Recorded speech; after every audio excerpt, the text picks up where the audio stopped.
Boa noite, graça e paz. E a palavra foi em Apocalipse, ali dos primeiros capítulos, e vamos nessa noite ao fim de Apocalipse, que não é o fim, é o começo da vida eterna, é o começo, declarando que Jesus vem e orando a igreja, dizendo: vem Jesus, vem Senhor Jesus. Apocalipse capítulo 22, e vamos ler a partir do versículo 18. As últimas palavras escritas pelo apóstolo João ali na ilha de Patmos.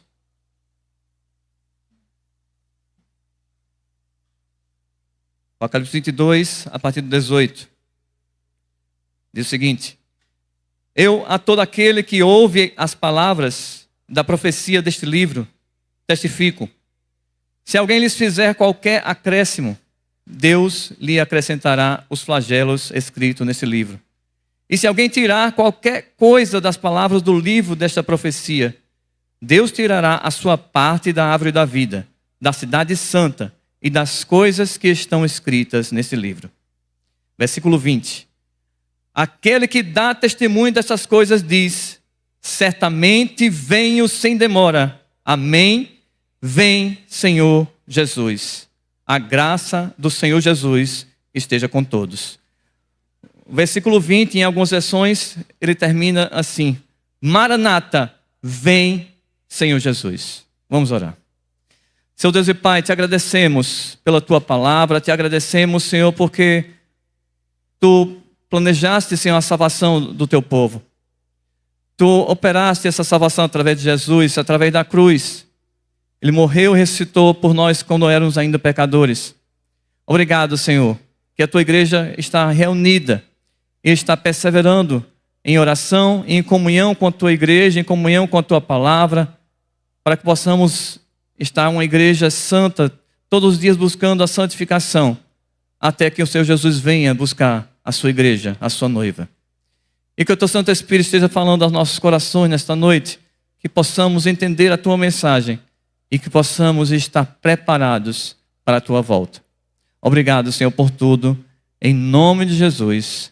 Amém. Maranata, a palavra aramaica transliterada para o grego, significa Senhor vem. Esta palavra aramaica se repetia na ceia, regularmente na igreja primitiva. Toda vez que eles celebravam a ceia na igreja primitiva, eles sempre repetiam essa palavra: Maranata, vem, Senhor Jesus. E Jesus Cristo, ele também usou o aramaico quando estava ali na cruz. Ele disse: Eli, Eli, lama sabachthani. Deus meu, por que me desamparaste? E mesmo no momento de dor, momento de sofrimento que ele estava ali, muitos zombaram, disseram, em Mateus 27, 47 está registrado: e alguns dos que ali estavam ouvindo isto diziam: este chama por Elias. Os outros, porém, diziam, no versículo 49, deixa, vejamos se Elias vem livrá-lo. Mas ele cumpriu a sua missão. E ele disse ao Senhor: nas tuas mãos eu entrego o meu espírito. Ele morreu, foi sepultado e ressuscitou ao terceiro dia. Nesse texto que lemos aqui, a mensagem de um final feliz para a igreja verdadeira, fiel, perseverante até o fim. Aquele que perseverar até o fim será salvo. Maranata, vem, Senhor Jesus, é clamar ao Senhor: vem buscar a sua igreja. Vem levar a tua igreja para viver a eternidade contigo.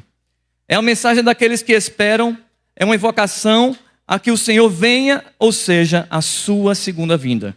Maranata expressa o profundo desejo dos cristãos redimidos. Aquele que está com Jesus, aquele que tem Jesus como seu Salvador, espera ansiosamente pelo Senhor Jesus. Não tem medo da revelação do Apocalipse. Não tem medo da condenação que está falando no Apocalipse. Porque sabe e tem certeza que vai encontrar-se com o seu Senhor. A revelação dada ao apóstolo João por Jesus Cristo na ilha de Patmos, ela tem um propósito principal: dizer que Jesus Cristo revelado como Redentor do mundo é aquele que dará prosseguimento à sua obra. Vai dar continuidade e vai completar a sua obra. Em Apocalipse 1, 17 e 18, Jesus diz: não tenha medo, eu sou o primeiro e o último. Eu sou aquele que vive, tenho as chaves da morte e do inferno. E para que ter medo do Apocalipse? Para que ter medo da revelação? aqueles que têm certeza da sua salvação, celebra com a revelação do Senhor Jesus Cristo. Jesus vem buscar a sua igreja para a vida eterna. Mas que igreja nós estamos tendo por aí? Se nós vemos alguns que estão tentando acrescentar ou mudar ou omitir a palavra de Deus, se formos comparar aquilo que ouvimos nesses dias das 7 igrejas, e se alguém vier falar da 8ª igreja, que não existe, que não está no texto, se for nos nossos dias, que Deus tenha misericórdia de uma igreja que está em outro estado, que está longe da palavra de Deus. Uma 8ª igreja que evangeliza no momento em que não deveria estar evangelizando, deveria estar em retirando. E não é, como alguns acrescentando a palavra de Deus, não é pregar o capítulo 23 de Apocalipse, que não existe. Nenhuma revelação é necessária. Nem pregar o capítulo 29 de Atos, que também não existe. Embora alguns usem como figura de linguagem que nós somos a igreja de Atos 29. Mas não existe. Não podemos acrescentar nem um tio à sua palavra. Não podemos emitir nem moldar esta palavra aos nossos interesses. Temos promessas aos vencedores das 7 igrejas, nós vimos. Vamos ver algumas delas.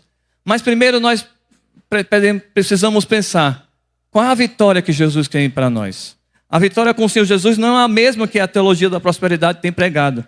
Ou aqueles que querem determinar a vitória a todo custo.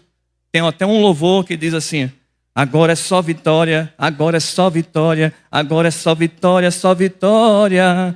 A prova acabou, a luta foi embora, agora é só vitória.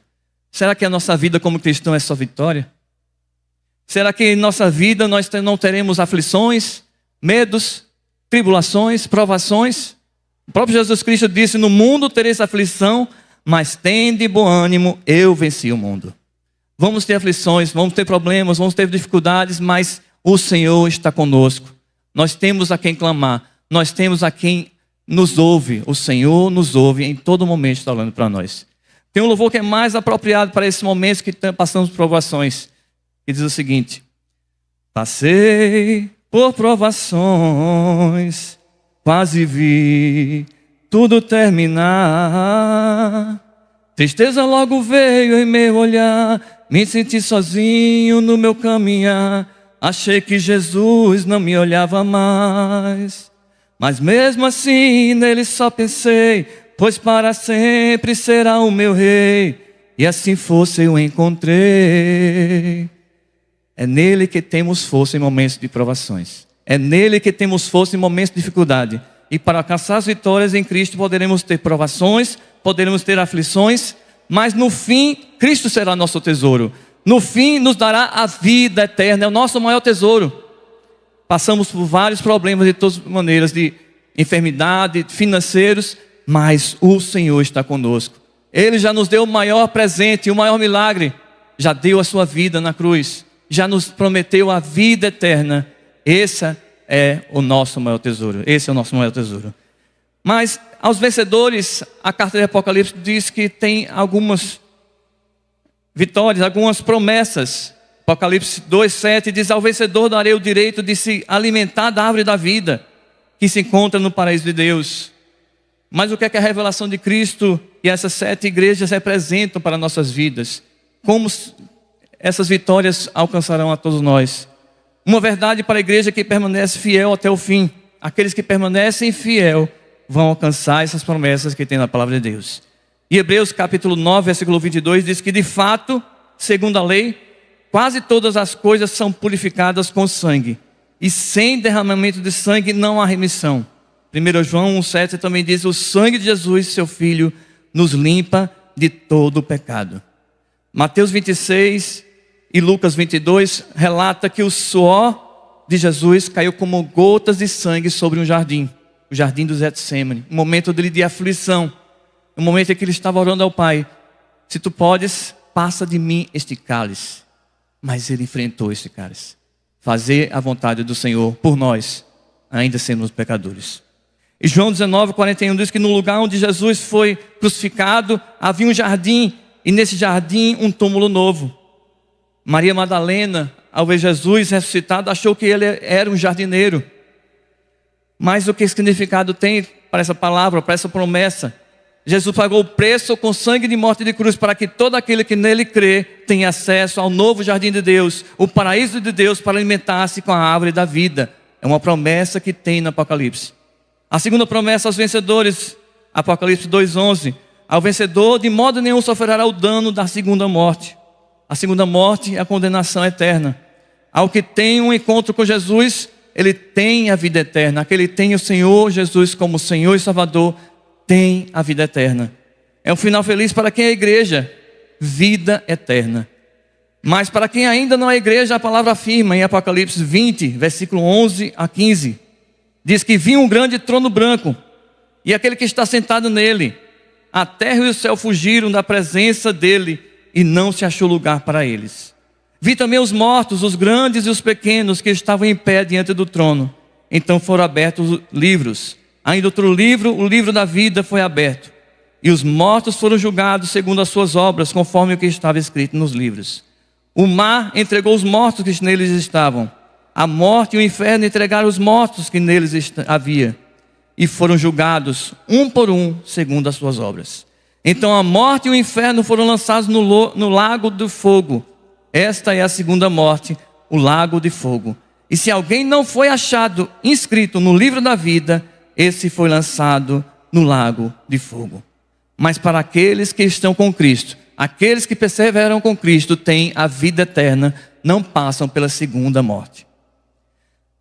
Terceira promessa, em Apocalipse 2:17. Ao vencedor darei direito do maná escondido. E nós vemos que nos evangelhos Jesus se apresenta como um pão vivo que desceu do céu. Apocalipse 2:26. Ao vencedor darei autoridade sobre as nações. Apocalipse 3:5. Ao vencedor será vestido de branco e terá o nome escrito no livro da vida. Apocalipse 3:12. Ao vencedor será uma coluna no santuário de Deus. E Apocalipse 3:21. Ao vencedor o direito de sentar-se no trono do Senhor Jesus com ele. Essas são as promessas para aqueles que vivem conforme a palavra, aqueles que entenderam que Jesus Cristo entregou sua vida para dar vida e vida eterna. Essas 7 igrejas, Jesus escreve ao anjo da igreja, ao mensageiro da igreja, ao pastor, ao presbítero, aquele que aprende com Jesus, o bom pastor, aquele que ama as ovelhas do Senhor Jesus, que cuida e conduz até o dia do Senhor. Até o dia do encontro da igreja noiva com o noivo Jesus Cristo. Mas desde a antiguidade Deus já tinha preparado, estava preparando o cuidado dos seus servos. Jeremias 3,15 diz: darei a vocês pastores segundo o meu coração, que os apacentem com conhecimento e com inteligência. Na nova aliança com Cristo, Deus chamou pastores, mestres para cuidar do seu povo, para conduzir, líderes para cuidar e estar sempre ali, cuidando do seu povo, evangelizando, conduzindo a Cristo, discipulando e estar nessa caminhada cristã. Mas e se algum dos que se dizem pastor não estão seguindo a Jesus? Se alguns se desviaram do caminho, como Jeremias 23:1 diz que ai dos pastores que destroem e dispersam as ovelhas do meu pasto. Aqui ele está se referindo a sacerdotes e reis. Mas como seria se Deus estivesse direcionando essa palavra aos pastores nos nossos dias? Ezequiel 34:2 diz: ai dos pastores de Israel que apacentam a si mesmos. Será que os pastores não deveriam apacentar as ovelhas? Vocês, pastores, não fortaleceram as fracas, não curaram as doentes, não trouxeram de volta as desgarradas e não buscaram as perdidas. Mais uma vez está se referindo a autoridades políticas e religiosas da época. Mas e se Deus estivesse usando essa mesma palavra para os pastores de nossos dias? Existem pastores que cuidam, ensinam a doutrina de Cristo, que vivem de acordo com a palavra. Mas existem pastores, líderes, que ferem, machucam as ovelhas de Jesus. Muitos estão fora da igreja porque líderes falharam em cumprir a palavra do Senhor. Foram autoritários, foram legalistas e afastaram as ovelhas do Senhor. Mas que o Senhor tenha misericórdia desses líderes e restaure-os. Precisam ser restaurados, precisam ser perdoados. Há uma igreja ferida, mas há também uma igreja acolhedora. É uma igreja terapêutica, pronta para cuidar destes feridos. A decepção pode acontecer em qualquer relacionamento. As pessoas podem se decepcionar com pessoas e achar que ia decepcionando com a igreja e se afastar da igreja. Mas há uma igreja para cuidar, para acolher, para trazer esses feridos de volta. O trauma espiritual pode afetar a visão de Deus, o conceito de si mesmo e a compreensão do sofrimento. Os traumas do abuso espiritual precisam ser curados. Os feridos pela igreja, líderes doentes, precisam de restauração. Eles estão nas nossas igrejas vivendo, os doentes precisam ser restaurados. E muitos estão fora da igreja e podem nunca mais voltar. Mas pela misericórdia do Senhor, o Espírito Santo vai agir nesses corações. E tem chamado estes. Tem um louvor, e que não vou falar todos, mas relata de uma enfermidade emocional. Que fala de tantas amarguras que escondi, o medo de não acertar, sonhos coloridos destruir, que eu não quero mais lembrar. E com imagens da infância comecei a chorar, caí na caixa das lembranças, lembrei do teu olhar. Enchi meus olhos de esperança, comecei a cantar. Entrei de vez naquela dança para nunca mais voltar. E vem um clamor: cura-me, Senhor, cura o meu altar. Existem muitas pessoas que estão precisando restaurar seu altar. Existem muitas pessoas que estão fora da igreja. E nós como igreja precisamos ir até elas. Os pastores que falam aqui que não foram cuidar, que não foram buscar, não são somente os pastores, mas toda a igreja é responsável de buscar aqueles que estão feridos, aqueles que estão perdidos. Nós somos ministros do Senhor para buscar essas ovelhas. Há uma igreja acolhedora e terapêutica. O milagre do Senhor Jesus, a obra do Espírito Santo pode trazer os feridos de volta para casa, ser restaurado e acreditar novamente que Deus as ama, que a igreja as ama, que aqui é o lugar melhor para eles estarem. O lugar dos feridos é na igreja, onde há cura. Ferido pela igreja vai ficar a vida toda se lamentando, vai ficar a vida toda reclamando e maldizendo, ou voltar para casa, onde é o lugar de cura, onde é o lugar de libertação, onde é o lugar de perdão, perdoar e ser perdoado. Aqueles que se afastaram por causa do pecado precisam de disciplina, mas precisam de cuidado, precisam de restauração, precisam de acompanhamento para voltar e continuar na carreira até que o Senhor Jesus Cristo venha. Precisam perdoar a si mesmo. Muitas vezes pessoas cometem um pecado e ficam afastadas do Senhor, afastadas da igreja, não conseguem se perdoar, não conseguem ser aceitas, ficam com vergonha de estar no meio da igreja. Mas aqui é o lugar de restauração. A igreja é o lugar de restauração, para serem restaurados, para serem cuidados e voltar ao primeiro amor. A igreja reunida em santidade, os restaurados, arrependidos, serão a igreja do Senhor Jesus, que vão ver as promessas reveladas por Jesus. Nós fomos chamados para essa igreja, para serem restauradores, para serem esses reconciliadores. Apocalipse 21 nos fala daquilo que nos aguarda, acerca da igreja, das promessas do Senhor Jesus. Diz no versículo 1: e vi um novo céu e nova terra, pois o primeiro céu e a primeira terra passaram. Vi também a cidade santa, a nova Jerusalém, e lhes enxugará dos olhos toda lágrima, e já não existirá mais morte, já não haverá mais luto, nem pranto, nem dor, porque as primeiras coisas passaram. Isso é que espera cada um de nós como igreja do Senhor. A revelação de Jesus Cristo é o final feliz para todo aquele que crê e tem Senhor Jesus como Senhor e Salvador.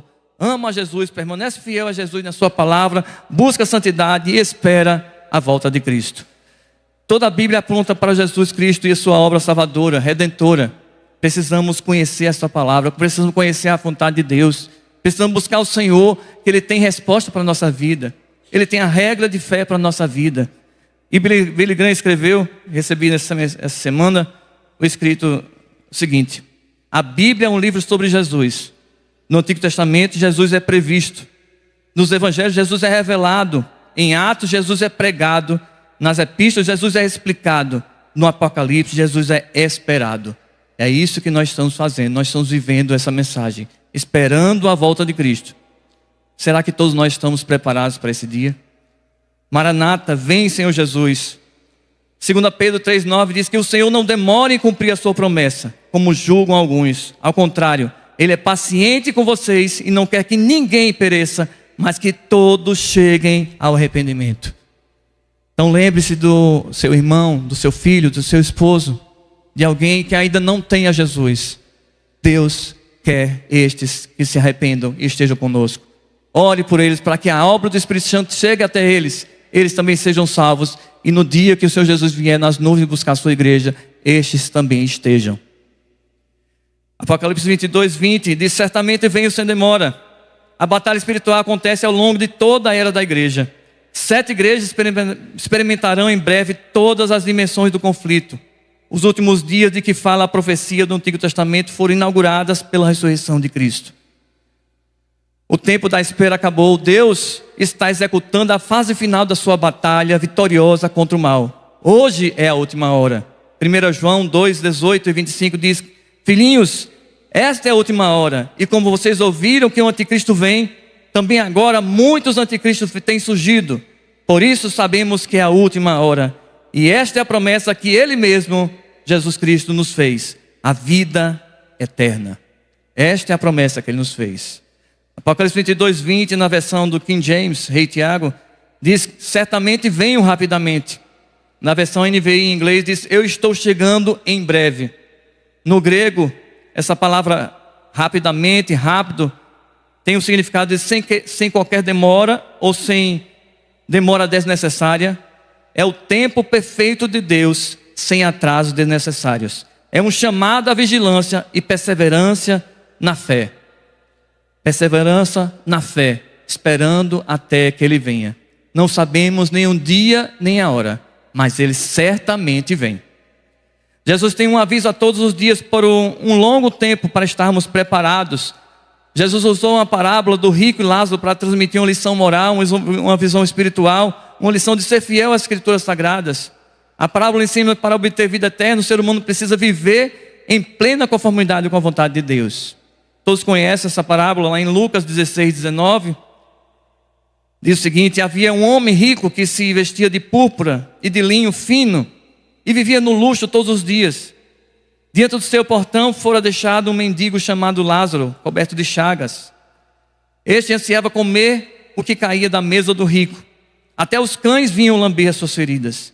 Chegou o dia em que o mendigo morreu, e os anjos o levaram para junto de Abraão. O rico também morreu e foi sepultado.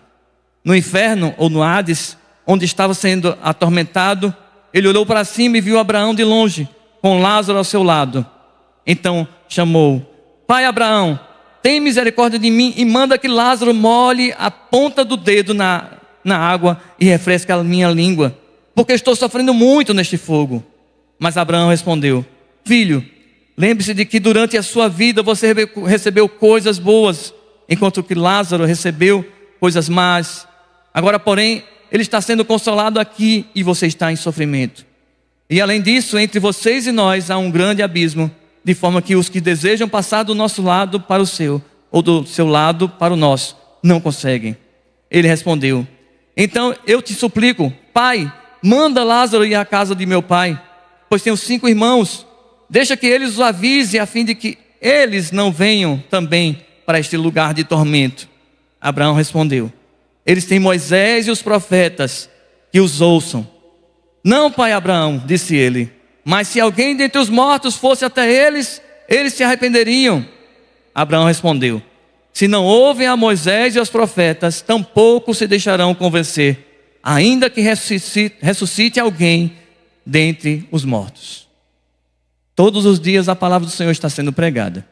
Nós temos Moisés, os profetas, os evangelhos, as cartas. Nós temos toda a palavra de Deus à disposição de todos. Se não quer aceitar a Jesus, se não quer se arrepender dos seus pecados, é decisão de cada um. E aqui houve a parábola, mas tem um significado. Haverá um dia que virá chamar a igreja. Aqueles que forem a igreja do Senhor seguirão para a vida eterna.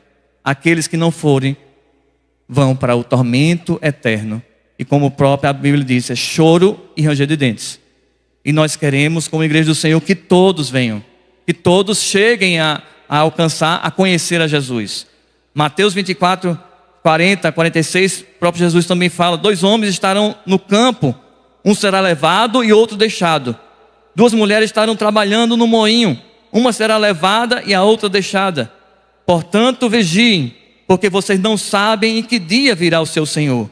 Mas entendam isto: se o dono da casa soubesse a que hora da noite o ladrão viria, ele ficaria de guarda e não deixaria que a sua casa fosse arrombada.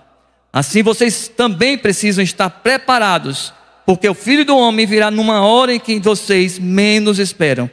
Quem é, pois, o servo fiel e sensato, a quem seu Senhor encarrega dos demais servos de sua casa, para lhes dar alimento no tempo devido?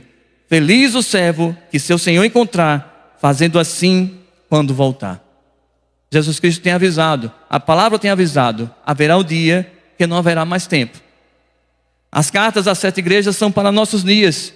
Nelas estão características de igrejas que estão ao nosso redor. E muitas vezes algumas dessas igrejas que estão ao nosso redor estão mortas, como se falou, estão preguiçosas, relaxadas, estão indecisas, servem ao mundo e servem a Deus. E muitos têm ouvido mensagens dessa igreja. Billy Graham diz que uma igreja que não prega contra o pecado, para não perder pessoas, perdeu Cristo.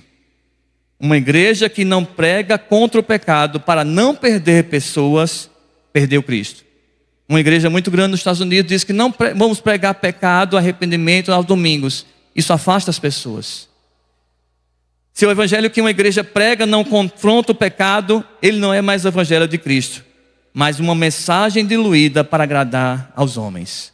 A palavra de Deus não é para agradar aos homens. A palavra de Deus é para consolar, para exortar e para confrontar em amor todos pecadores. Busca uma igreja que prega a palavra de Deus, a mensagem que Deus quer falar e não a mensagem que você quer ouvir. Toda a revelação já foi feita na Bíblia. A profecia é a palavra de Deus. 1 Coríntios 14:3 diz que mais o que profetiza, fala para as pessoas, edificando, exortando e consolando. É Deus que através da sua palavra, Ele traz edificação, exortação e consolação. Maranata, vem, Senhor Jesus. Essa deve ser a nossa oração. Mateus 7:13-14 diz que entre pela porta estreita, porque a porta larga e o caminho fácil levam para o inferno. E há muitas pessoas que andam por este caminho. A porta estreita e o caminho difícil levam para a vida. E poucas pessoas encontram esse caminho. Qual tem sido a sua escolha? A porta larga ou a porta estreita? Busquemos a vontade de Deus. Busquemos a palavra do Senhor. Busquemos ter esse encontro pessoal com Jesus Cristo. Apocalipse 22:17 diz que o Espírito e a noiva dizem: vem. Aquele que ouve, diga: vem. Aquele que tem sede, venha, e quem quiser, receba de graça a água da vida. Este é o último apelo evangelístico do Espírito pregado pela igreja. Um dia não haverá mais tempo para atender a esse chamado. Um dia as portas do paraíso de Deus estarão fechadas e ninguém mais vai entrar. O próprio Jesus Cristo também alertou disso. Mateus 7:21.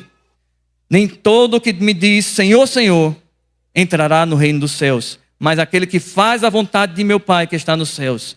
Muitos me dirão naquele dia: Senhor, Senhor, não profetizamos nós em teu nome, e em teu nome não expulsamos demônios, e em teu nome não fizemos muitas maravilhas? E então lhes direi abertamente: nunca vos conheci. Apartai-vos de mim, vós que praticais a iniquidade. E Mateus 25:10-13 diz: e saindo elas para comprar, chegou o noivo. E as que estavam preparadas entraram com ele para a festa do casamento. E fechou-se a porta. Mais tarde chegaram as virgens imprudentes, dizendo: Senhor, Senhor, abra a porta para nós. Mas o noivo respondeu: em verdade lhes digo que não as conheço. Portanto vigiem, porque vocês não sabem o dia nem a hora. A porta está aberta. Jesus Cristo abriu a porta que foi fechada lá no Éden. Ele abriu novamente e espera a sua igreja. Um dia ele virá. Nós não sabemos nem o dia nem a hora. Escute a esse chamado de Jesus Cristo. Perseverem na doutrina dos apóstolos, na doutrina de Jesus Cristo, na palavra de Deus. Não troque a sua fé por nada. Não troque a palavra de Deus por nada. Persevere até o fim para encontrar-se com Jesus. Todo aquele que está preparado para a vinda de Jesus pode dizer: Maranata, vem, Senhor Jesus, porque eu estou pronto para esse dia. Mas aqueles que não estão prontos, oremos por este. E que Deus abençoe a todos.